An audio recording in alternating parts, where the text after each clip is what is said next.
hari ini? Mediasi. Ya, agenda hari ini kan memang tentang mediasi. Dan kita pun tadi menghadap ke panitera, penundaan dikatakan seminggu kan begitu. Dan saya perlu jelaskan ya teman-teman di sini. Di dalam mediasi itu esensinya adalah menemukan prinsipal. Jadi sebenarnya kuasa hukum di dalam mediasi itu mengupayakan prinsipalnya untuk hadir, bertemu dengan prinsipal lawan. Pertanyaan sekarang begini, ada nggak prinsipal atas nama Christopher itu mendaftar? Kan begitu kan? Kalau terus kuasa hukumnya yang mewakili, lah ini kembali lagi ke Perma 1 tahun 2016. Kan jelas, pasal 6 itu disebutkan di situ. Dengan atau tanpa kuasa hukum, wajib prinsipal tersebut hadir di dalam mediasi.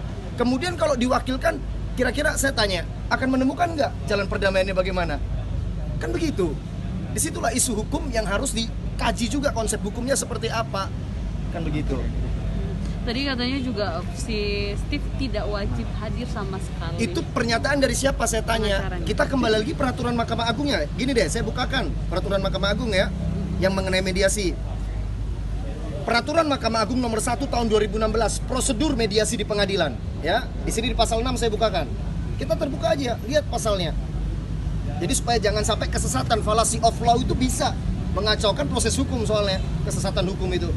Nah, ini ya pasal 6. Para pihak wajib menghadiri secara langsung pertemuan mediasi dengan atau tanpa didampingi oleh kuasa hukum. Jadi dengan atau tanpa dia wajib hadir. Kalau ada pernyataan itu bisa diwakili, dia berlawanan dong dengan peraturan Mahkamah Agung. Kan di sini kan, ini kan konsep. Ini yang sudah diundangkan kan begitu. Ini sudah dilebarkan. Kita kembali lagi ke aturannya. Kak Vincent sendiri kecewa nggak sih sidang ditunda lagi, dalam artian belum Kecewa. Dari kemarin ditunda terus. Kalau memang pihak sebelah tengah bersalah, ya sudah sini hadir. Gitu loh. Kalau mau mediasi, ya sudah sini hadir.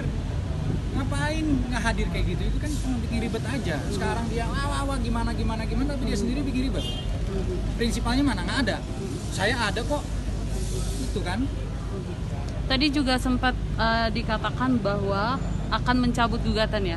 Win-win solution. Win-win ya, Bang. solution. Dia memberikan win-win Win-win solution dalam solution. Siapa, dalam saya? somasi. Enggak, Enggak. pihak Pihak sana. dalam somasi gitu. Dalam Jadi bukan sama dalam mediasi. Maksudnya mediasi bisa menemukan titik tengah kalau pihaknya Jessica Iskandar dan Vincent itu memberikan permintaan maaf dan memperbaiki namanya Saya lawannya. ketemu sama prinsipalnya Ya. face to face. Terus habis itu membayar ganti rugi 1,1 miliaran. Sudah 1,5. Saya ketemu dulu face to Win-win face. solutionnya. Face to face saya ketemu 4 mata. Baru. Jangan cuma ngomong doang. Saya mah juga bisa ngomong. Tapi Nah, Bang ini tadi mungkin, karena mereka pada minta ulur-ulur waktu masih mungkin nih. Kalau itu kembali ke prosedurnya kan begitu. Makanya dari awal pun kita bisa, teman-teman kan juga mengikuti sidang awal, diperiksa surat kuasa, hadir juga Bu Jessica Iskandar dan Pak Vincent menghadiri sidang pertama. Mereka malah pada sidang pertama mereka telat juga kan begitu kan, nggak muncul malah. Itu penggugat loh. Dan di dalam mediasi ini masih saja mau diwakili oleh kuasa hukumnya. Pertanyaannya paham nggak prosedurnya? Potong dulu itu mobil mau lewat nanti kelindes kita. Bentar ya. Ya, rumah dijadikan jaminan, Bang, dalam gugatan perdata ini, Bang. Jadi rumahnya Setiabudi ya yang dicabut dan dicanggu itu jadi jaminan gitu. Ya, jadi begini.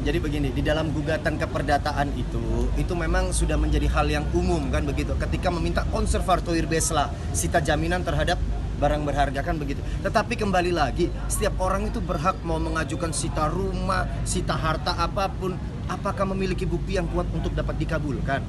Kan kembali lagi, dalam sidang perdata itu kita ikutin prosedur, kita ikutin proses. Nanti titik pembuktiannya pada saat sidang pembuktian.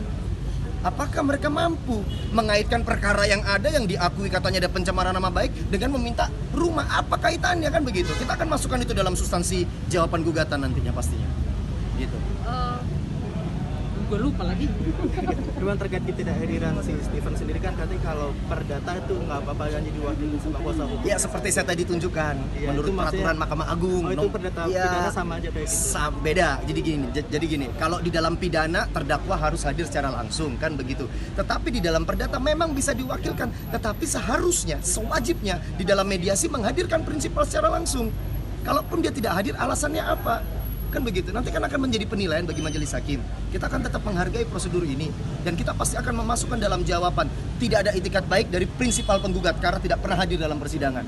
Saya sebagai kuasa hukumnya akan bertanggung jawab secara materi hukumnya itu. Bang, si kuasa hukumnya juga bertanya-tanya kenapa LP dari orang-orang digabungin dan langsung Karena itu fakta hukum. Kan begitu. Kalau dia mengatakan itu punyanya kliennya, lo dari mana? Pertanyaan laporan polisi diberikan, surat tanda terima lapor diberikan kepada kliennya dia atau kepada orang lain. Kalau ini diberikan kepada orang lain, haknya siapa, saya tanya? Kecuali itu diambil dari tangannya CSB. Nah itu baru. Itu pemahaman-pemahaman yang menurut saya menjadi fallacy of law, kesesatan hukum. Ketika pernyataan tersebut tanpa didasari oleh konsep aturan hukum yang tepat. Kan begitu kan? Kan begitu. Kak Vincent sedikit tadi dia juga mengatakan bahwa ada satu mobil Alphard yang terbukti masih ada di rumah Jessica. Kan kata Kak Jessica kan semua mobil sudah tidak ada. Nah kata dia satu mobil Alphard itu terbukti ada di rumah Jessica. Seperti apa tanggapan? Ya, maksudnya pertanyaan apa dulu? Katanya kan si Kak Jessica kan tadi di Instastory katanya mobil aku kemana, dan kata dia tadi juga kita menanyakan.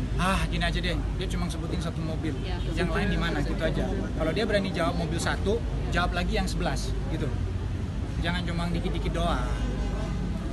Jangan cuma bahas satu mobil. Dan perlu digarisbawahi, sampai saat ini pun belum pada penguasaan klien kami ya. Baik itu Alphard B73DAR, Mini Cooper dan lain-lain, belum ada satupun yang dikembalikan kepada klien kami. Semua masih berproses hukum. Jadi itu yang perlu kita luruskan. Ini faktanya. Ya.